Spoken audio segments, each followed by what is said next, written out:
Alam mo ba na mahalaga ang DTI at PIR registration pati mga lokal na permit para sa iyong vape shop? Una, kailangan mong magparehistro sa DTI at PIR para makakuha ng Tax Identification Number o TIN. Kung meron ka na maganda hindot ka. Ito ang susi para makapagbenta ka ng mga produkto ng legal at makaiwas sa mga multa kupal ka. Pagkatapos, huwag kalimutan ang mga local government permits. Kailangan mo ng business permit mula sa iyong munisipyo at permit to operate o tinatawag na PTO kung di mo alam AT-AT ka.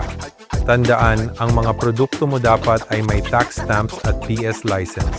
Ito ay patunay na ang mga ito ay legal at sumusunod sa mga regulasyon. Kapag kumpleto ang iyong dokumentasyon, mas magiging maayos ang takbo ng iyong negosyo at makakabawi ka agad sa mga gastos. Kaya't simulan mo na ang proseso at gawing legal ang iyong vape shop. Kung hindi ka pa nakasubscribe, ay mag-subscribe ka na, pakyu.